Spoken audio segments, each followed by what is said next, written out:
Hello, ITPC. Joshua Stewart, Pipe Up North. Yep, I found it. Finally found it.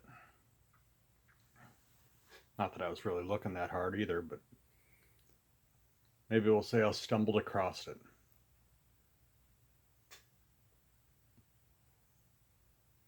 I was helping Mom and Dad move some stuff out of the old house last weekend.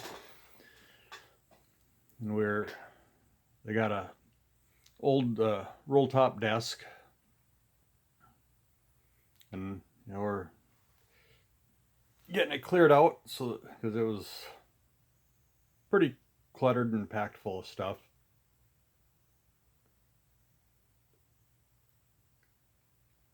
We were just taking all the stuff out of the desk and putting it in boxes and taking all the drawers out and stuff, and there it was. We were just talking about it here a week or two ago. The ugly ashtray I made for Dad in 6th grade.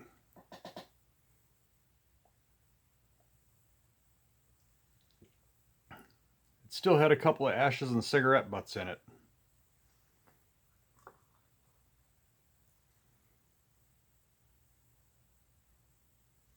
I remember it looked pretty bad, even as a 6th grader recognizing my work. But seeing it now, it's like, looks like a kindergartner made it. You're saying, well, what are you waiting for? Let's see it.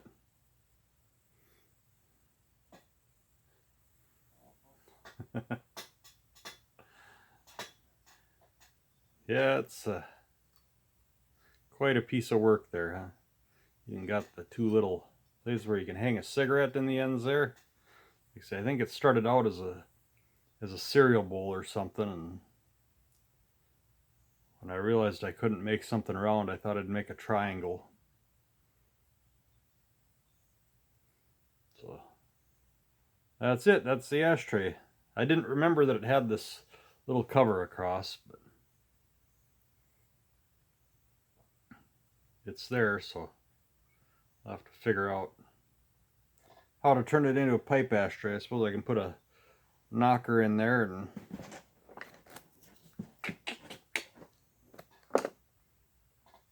so that was one of the treasures I found last weekend. And I don't have them here, but we did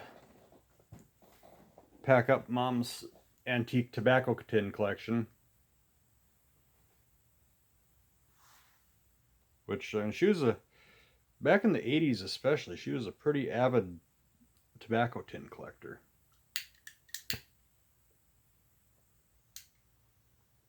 Had several dozen, say mostly pre-World War II era.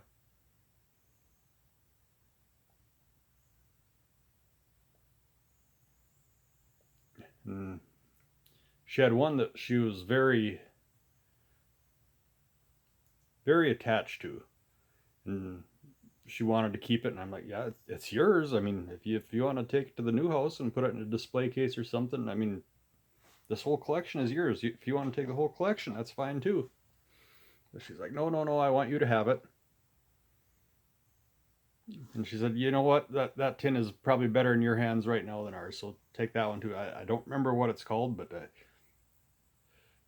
at one time, of course, since the internet and eBay and stuff came about, values have fluctuated drastically, but she said at the time that she got it, it was worth several $100s, this tin.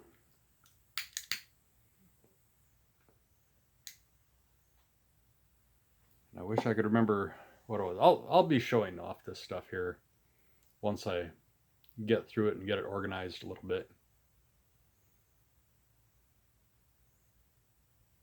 I'm thinking that if I continue making videos here in the shop down south rather than the woods up north, that might make a good little background. I can get rid of some of this clutter back here, some of this wood, and I'm thinking if I make a shelf and put it right up there with some of those tins, that might make a good background.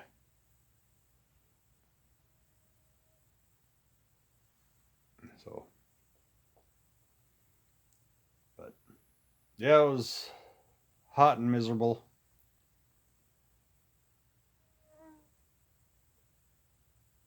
Supposedly the heat index was like 105.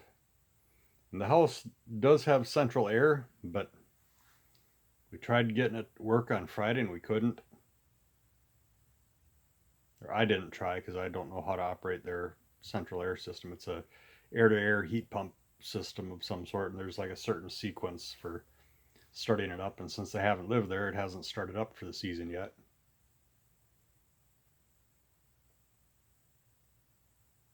But finally, about an hour before we were done, I think Dad figured out, got it going. So it'll be ready for next time. Um, it sounds like the outbuildings will probably be demolished this week, and the new property owner extended another week to get the rest of the house cleared out. So we were kind of focusing on getting the last of the stuff that we wanted out of the outbuildings before they're demolished. And two of the buildings were supposed to be moved. That they had people that wanted them and were willing to do the effort and expense to move the buildings.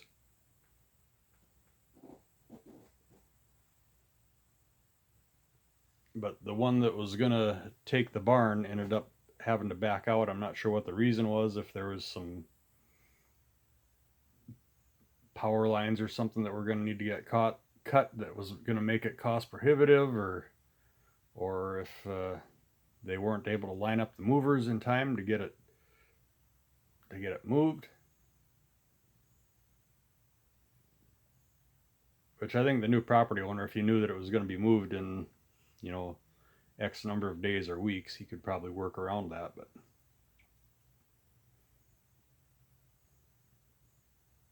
then while we were there on Friday, another guy just stopped by that lives only a couple miles away and was asking Dad about it, and so Dad showed him around, and he's interested and going to try to get things lined up. But of course, moving I don't know how many square feet it is. I think the barn is like 30 by 50 with the big gambrel roof and loft and stuff.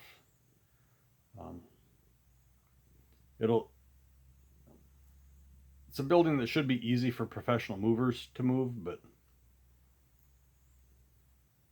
it's still quite an endeavor, and it's going to take some cash to do all that too.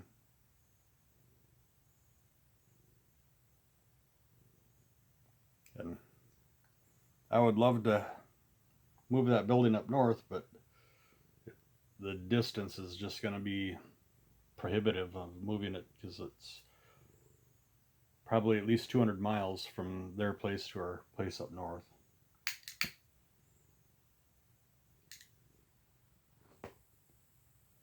And there's one of the other outbuildings that's fixed up nice. Used to be the old chicken coop, and Dad kind of insulated it and finished the inside and outside real nice, and that was his mini museum.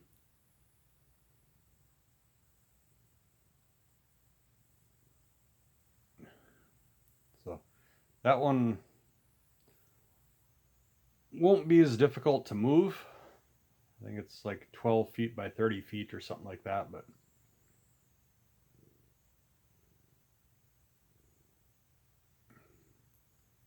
getting it moved in the time available is probably not going to happen.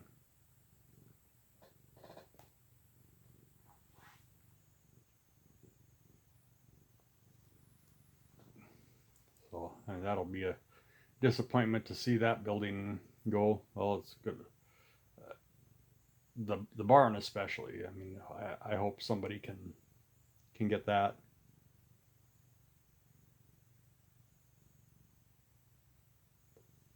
So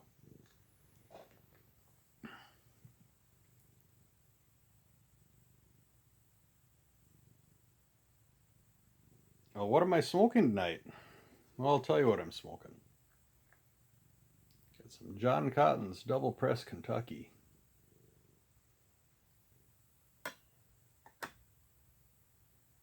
I'd been curious about this blend. It sounded interesting to me. This is before I found out that I'm kind of fond of the Kentucky blends. And last spring, Bill Keach gave me a little sample and I liked it, so I got some more.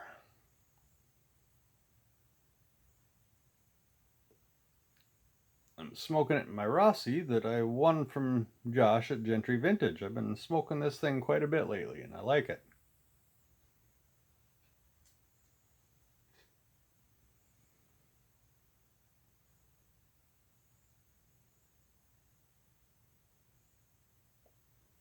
So, anyway.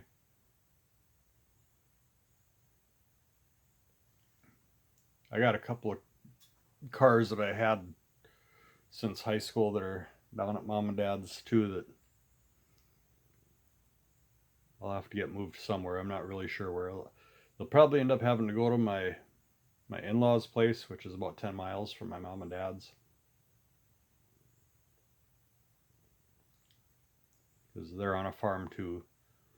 So, and these cars that were sitting in mom and dad's grove for 30 years, they can probably go sit in their grove for another, hopefully not 30 years, but until I can figure out what I'm going to do with them. One of them is the car that I drove in high school. It was a 78 or 79 Monte Carlo.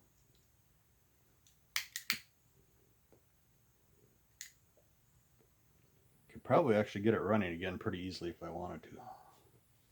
Mittens licked me and he drooled while he licked my hand or something. I don't know what he was up to.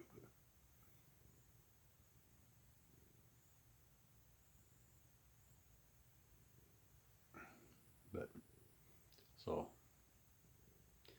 yeah, and Mittens, he just bit me again. I don't know if he wanted me to pet him more or what, but cat bites you while he's purring.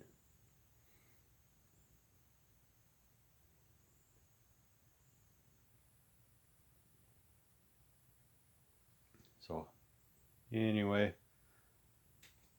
sounds like we've got one more week, even though this was supposed to be the drop dead weekend. It sounds like the new owner gave him one more week to get stuff cleared out before the bulldozers hit everything, so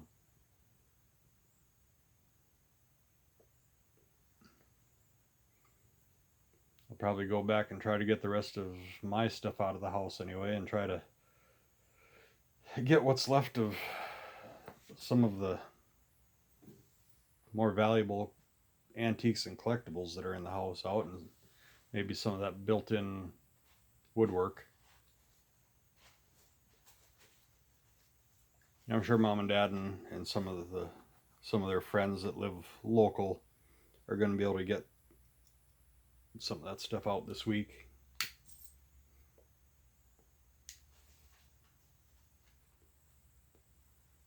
But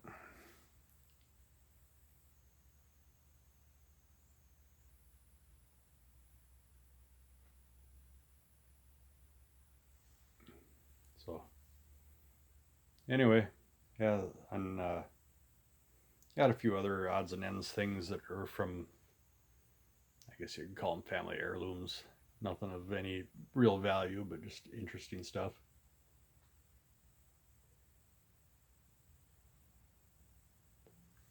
But I think there was something else I wanted to share. Oh well.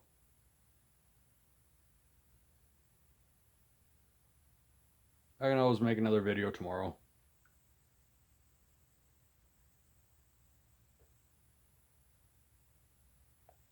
So I think with that, I'll let you go. Joshua Stewart, Pipe Up North. Have a good day.